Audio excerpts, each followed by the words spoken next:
National News Studio, Sri Lanka.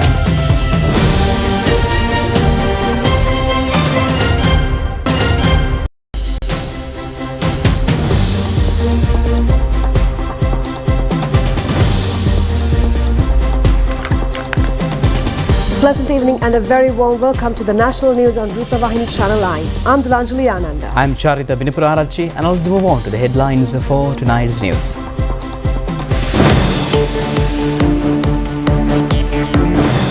Heavy rain falls in the evenings in the next few days as well. A severe warning on lightning.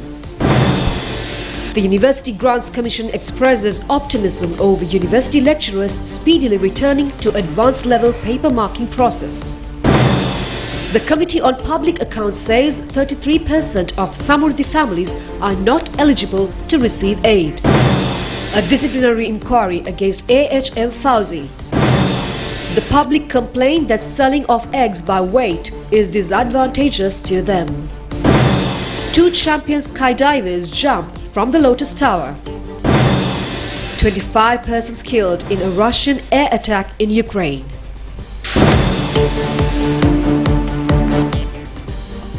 Now for those and other stories in detail on your top story.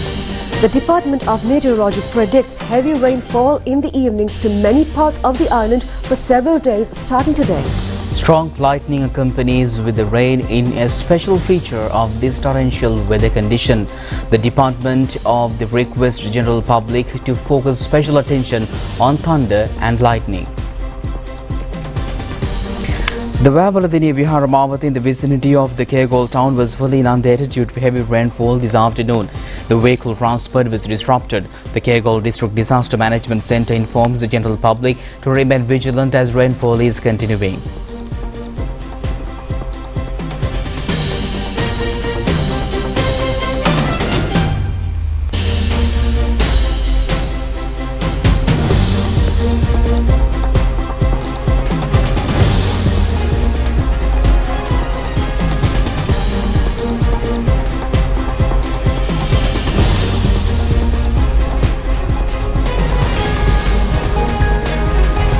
Our correspondent says several locations in the Gampaha town has also come underwater due to excessive rainfall.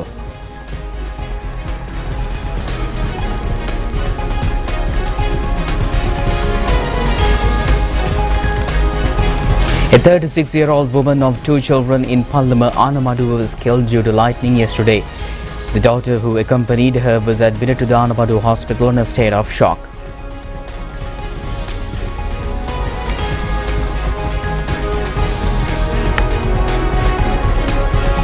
The National Building Research Organization has issued a danger signal of under stage 1 regarding the existing situation.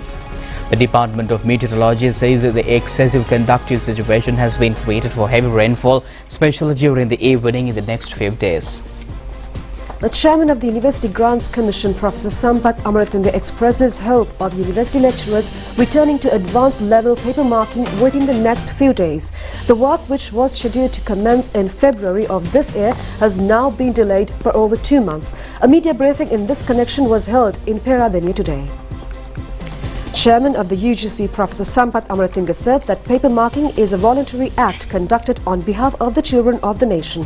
The chairman has expressed hope that the university lecturers would accede to their request of engaging in this process in the interest of the students within the next few days.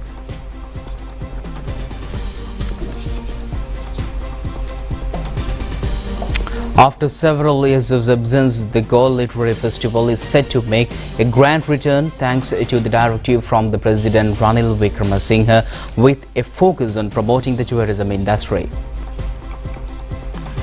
A series of programs featuring various art forms will be held in the areas of Gol, Mathura, Ahangama and Hikaduwa. A preliminary meeting was held in this regard yesterday at the Presidential Secretariat under the patronage of the President. The series of programs is scheduled to commence in January next year. Many programs aimed at promoting the tourism industry through various art forms are also scheduled to be released, consisting various art elements including the new art media, music, fashion show, book exhibitions and festivals. President Ranil Wickremesinghe stresses that the revival of the tourism industry is a top priority of the government and the support of all parties is necessary for the programs to be successful. The Committee on Public Accounts says nearly 33% of the families receiving Samruddhi benefits are families that should not be entitled to Samruddhi benefits, COPA disclosed. It further points out that a similar percent of families are the families who should be entitled to the Samruddhi benefit who are not entitled the Samruddhi benefit. This was disclosed when the Committee on Public Accounts chaired by Lasantha Alagiyawanna met recently in Parliament to review the matters included in the reports of the Auditor General for years 2019, 2020 and 2021 and the current performance of the Department of Samruddhi Development. According to a survey conducted covering the entire island from 2015 to 2017, this information was discovered and it was stated that 449,979 families should be removed from the Samruddhi subsidy. Accordingly, it was also disclosed that some of the Samruddhi beneficiaries who received the monthly benefits remitted to the Prajamula banks kept them in their bank accounts for a long period of time, and according to the surveys, the amount kept in the savings accounts of 2,433 beneficiaries in 41 domains of 10 Prajamula banks amounted to Rs 59,951,537. The empowerment of the beneficiaries was also discussed at the committee meeting, and the COPA chair was of the view that it was observed that there has been no proper program regarding the empowerment of the beneficiaries. Also, the financial subsidies received in the year 2022 under the assistance of the World Bank were also discussed here, and the future plans of this department were also inquired about according to the updates planned to be done from the coming July. General Secretary of the Samagi Janabala Vege Ranjit Madhuba Bandara says disciplinary action will be taken against SJP parliamentarian AHM Fauzi for voting in favour of the International Monetary Fund agreement in the parliament. MP Ranjit Madhuba Bandara said that AHM Fauzi, who entered parliament after contesting under the telephone symbol of the Samagi Janabala Vege, has voted in a parliamentary vote by going against the party decision. He added that therefore the party has decided to conduct a disciplinary inquiry into his action and to take necessary measures to remove him from the party. State Minister of Finance Ranjit Siambalapitiya says that the government is acting with a sense of transparency with regard to the IMF agreement. He further points out that it was due to this reason that parliamentary debate is being conducted on this issue. State Minister Ranjit Siambalapitiya said that the government, in its efforts to maintain transparency, has decided to conduct progress evaluations in every 6 months. The entire country has the responsibility to fulfill appropriately all the criteria granted. This is not a requirement of the IMF, but to rebuild the economy. The State Minister further said that when carrying forward activities of a bankrupt country like Sri Lanka, it is necessary to face extreme difficulties. Political parties are getting ready to conduct their May Day rallies in the most successful manner. Opinions have been expressed in this regard at several media briefings today. The United National Party is considered scheduled to hold its May Day rally at the Sugatadasa Indoor Stadium in Colombo under the theme Let's Become Victorious in 2048. Chief of the Presidential Staff Sagar Ratnayaka said that UNP government at every opportunity has taken measures to protect the working class. He further pointed out that it was the UNP government that has set up the Employees Trust Fund. The UNP administration has also taken measures to increase the interest rate of the Employees Provident Fund. Irregular workers has been made to work on a regular basis. Compensation formulas have been introduced for employees who are being removed from service. The Chief of Presidential Staff has further pointed out that it was the UNP government which brought the Labour Dispute Act as well as to provide gratuity payments to the workers. He has further recalled the UNP government's laid foundation for employees in the private sector to live in a secured manner after retirement. The UNP program is based on the theme Be Victorious in the year 2048.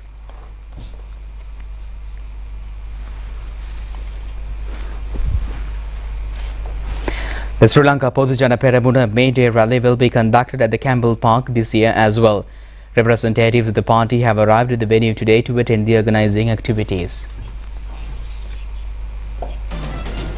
Today marks the completion of the 23 years of the commencement of Nuga Sevena program of the Sri Lanka Rupavahini Corporation, which has become popular among millions of SLRC television viewers. A ceremony in this connection was conducted at Nels de Mora Hotel premises in Kalagedihena. Chairman of the National Television, W.B. Ganegala, and group of corporation officials were among the participants of the Nugasevana 23 commemoration ceremony. Medical clinics, advisory services, enlightening on self-employment, beauty and bridal dressing programs were conducted in this connection. The Ru Kirla 2023 Aurudu Kumara Kumariya have also attended the workshop. The Niroshan with Sunfire Group have presented several dancing events.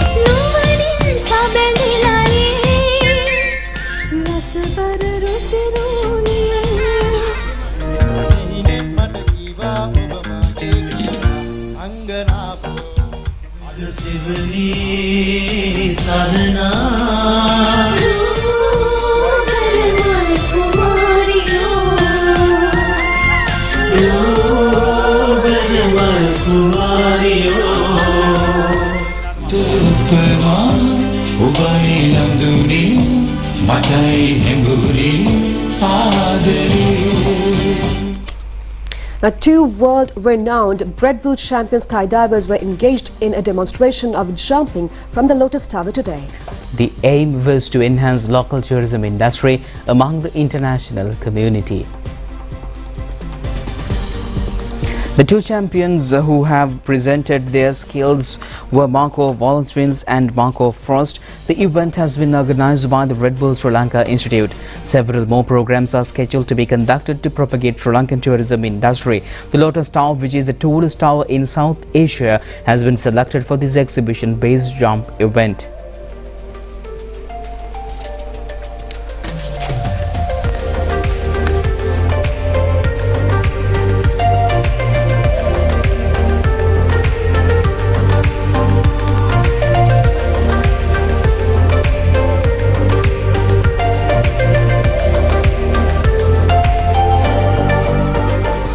A special meeting was held to discuss on receiving infants under 3 months of age abandoned by their mothers who are unwilling to reveal their identity and to make legal decisions in this best interest of the child under the existing law.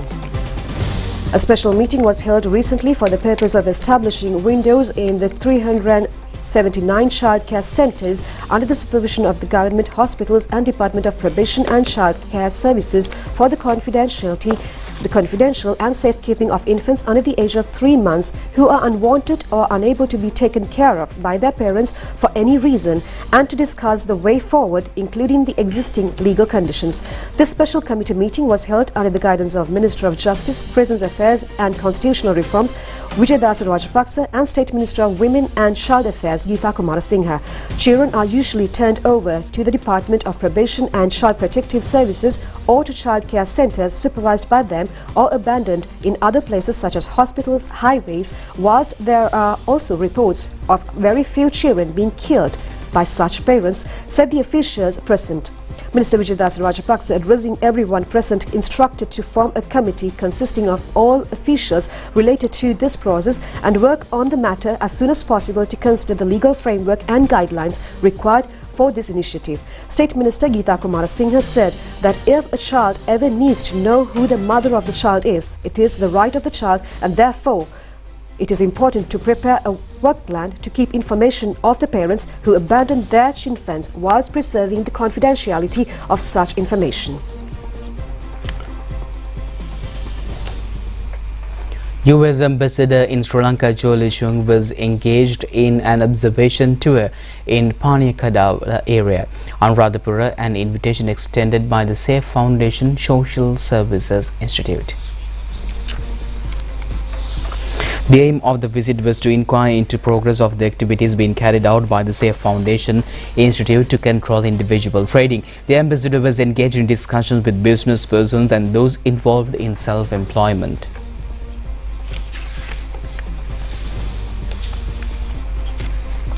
Consumers say the methodology used to provide eggs based on weight has been unsuccessful. They point out that in certain instances, consumers are compelled to pay a price more than the guaranteed price for an egg. The Consumer Affairs Authority has issued a gazette notification fixing a maximum retail price in the sale of eggs. Accordingly, the maximum controlled price for a white egg is 44 rupees and for a brown egg is 46 rupees. The price of a kilo of white eggs is 880 rupees and for a kilo of brown eggs 920 rupees. The consumers complained that when purchasing eggs by weight, in some instances, the price of an egg has exceeded 50 or 60 rupees. Meanwhile, attention has been focused to withdraw the maximum retail price for eggs. The industrialists say if the maximum retail price was removed, they will make arrangements to overcome the shortage of eggs in the market within 15 days. They have made this assurance at a discussion held at the Prime Minister's office between egg dealers and industrialists yesterday. 80,000 million kilos of rice unsuitable for consumption was found in a warehouse in Sedawata in Vellampitia. The public health inspectors in Gotatua conducted a raid in this connection today. The PHIs have pointed out that the imported rice stock was stored without any health protective measures. Minister of Transport Dr. Bandula Gunawardena has presided over the ceremony to hand over 27 buses imported under the Indian credit line to the Anuradhapura district depot today. The value of the buses is 29.7 million rupees. Plans are underway to import 500 new buses under the Indian Credit Scheme. The program is being carried out in parallel to the independence commemoration. It has been targeted to add the entire fleet of 500 buses to the common transportation network before the end of this month. 400 buses repaired by the technical division of the Sri Lanka Transport Board are also expected to be deployed for passenger services within this year.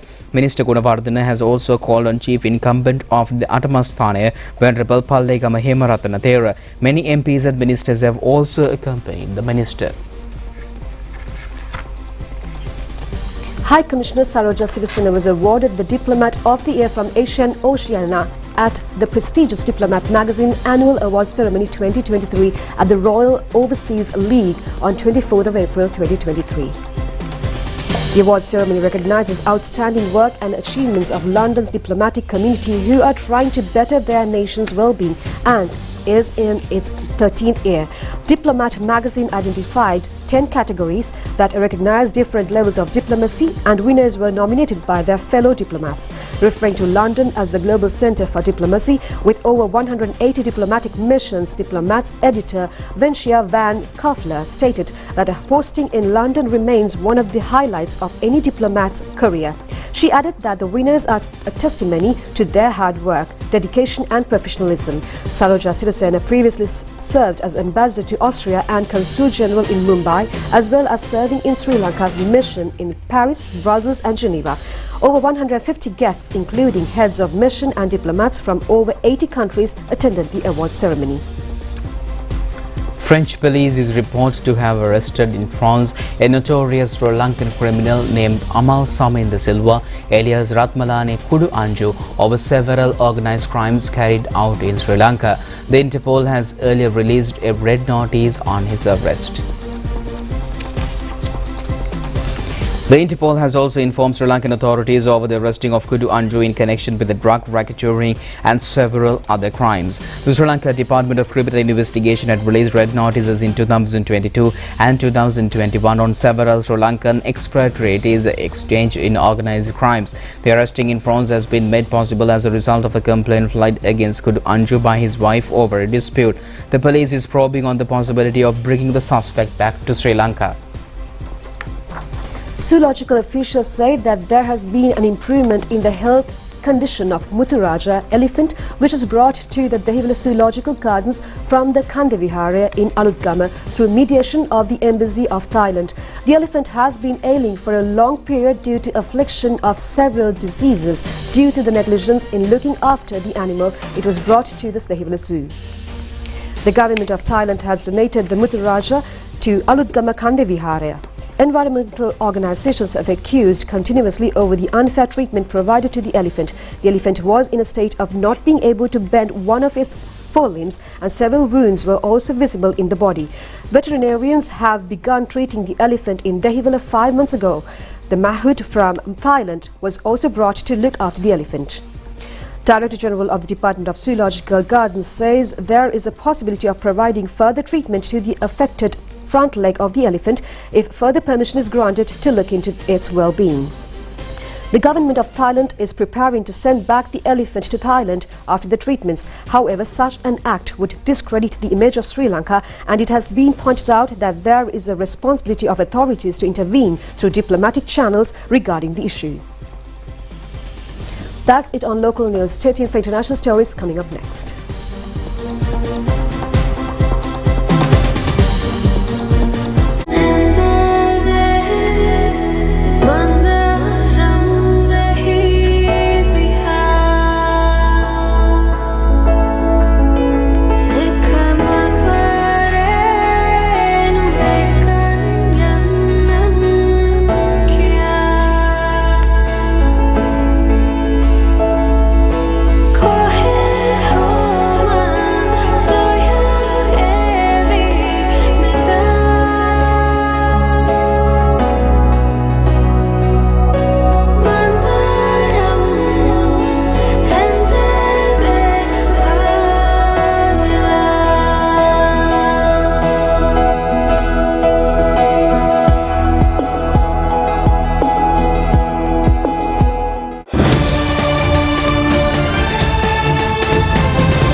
Welcome back on Foreign News. A wave of Russian airstrikes on cities across Ukraine, including Kyiv, has left at least 25 people dead.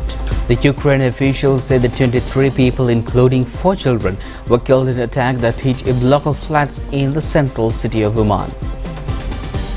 The Ukrainian authorities have said that a woman and her 3-year-old daughter were killed in the city of Dnipro.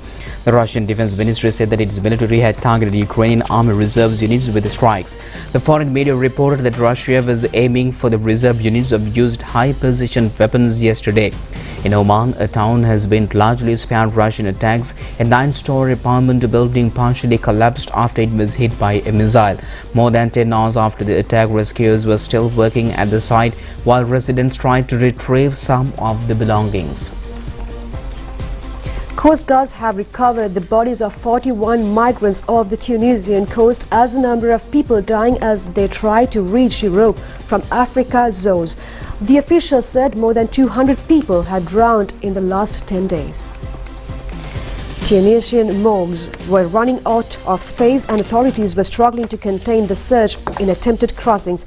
The country has taken over from neighboring Libya as the main country or embarkation point for migrants. Parts of the Tunisian coastline are only about 150 kilometers from Lampedusa, an Italian island frequently used as a crossing point to the mainland. The authorities said that on Tuesday they had more than 200 bodies, well beyond the capacity of the hospital, which creates a health problem. The United Nations Migration Agency said that when people are departing from the Libyan coast were also included. Moving to the Sudan crisis, fighting between Sudan's army and parliamentary rapid support forces have entered into a third week, with airstrikes and artillery causing dark smoke over the capital Khartoum and adjacent cities of Bahri and Omdurman. Battles raged despite the announcements of a 72-hour ceasefire extension yesterday. Volker Perthes, UN Special Representative in Sudan, said that the sides has nominated representatives for talks which had been suggested for Jeddah, Saudi Arabia or Juba in South Sudan. Through he said there was a practical question over whether they could get ready to actually sit together. He said no timeline has been set for talks. Perthes noted that he had told the Security Council both sides so they could not win the conflict, most recently in a briefing couple of days ago, but his also attitudes were changing. A 5.2 magnitude earthquake occurred in the Verde Islands Passage, southeast of Batangas province early morning today. The epicenter was about 19 kilometers south-southeast of Calataang, Philippines. The tremor occurred at a depth of about 108 kilometers and light shaking was probably felt throughout parts of southern and central Batangas province. There have been no initial reports of damage or casualties as a result of the earthquake.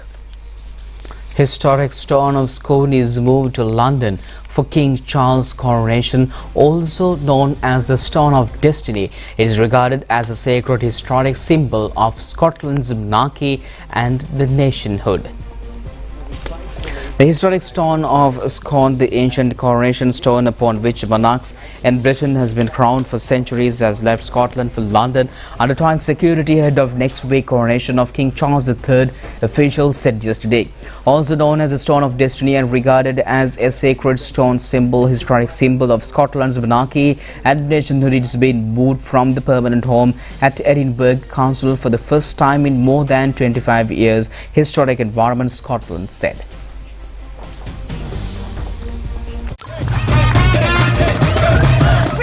Kutumi, Fantamai.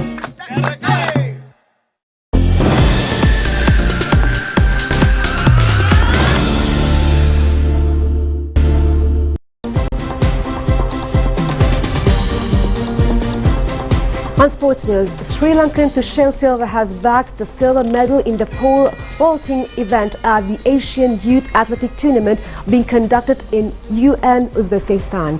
Several media reports have expressed concern over the failure of Thushan Silva to carry with him the pole he has been using in his training to the tournament. The Ministry of Sports has issued a communique in this regard today.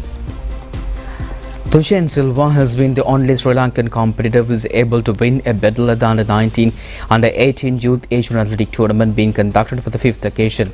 He has shown his skills by jumping a height of 4.7 meters and setting up a junior national record. This was the first instance of a Sri Lankan pole vault competitor winning a medal since the year 1951.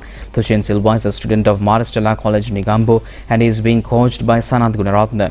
Meanwhile, Director General of the Department of Sports, A. Muthugala, says that no request has been made from the Ministry of Sports regarding Thushan Silva to carry his pole with him to Uzbekistan. The minister adds that all the facilities have been provided to the Sri Lankan team. It is extremely regretting to note of accusing the Sports Ministry for not fulfilling an issue for which no request has been made. Director of the National Athletic Sports Association, upon inquiry by the media, said that although Thushan Silva carried his pole to the airport to be taken to Uzbekistan, the relevant airline has requested to pay a further sum of 300,000 rupees to accede to his request. It has also been pointed out that the manager of the team has intervened and was able to find a pole from his to compete in the tournament. The Minister of Sports says facilities of the future progress in the careers of Thushan Silva will be made, and he has also extended his congratulations to the medal winner.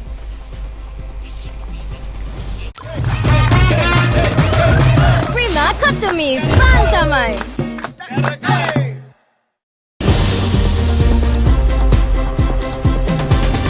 And that's all the news we have for tonight. Join us tomorrow at the same time for the very latest on ChannelEye. I'm Delanjali, together with Charita, signing off. Good night. Good night.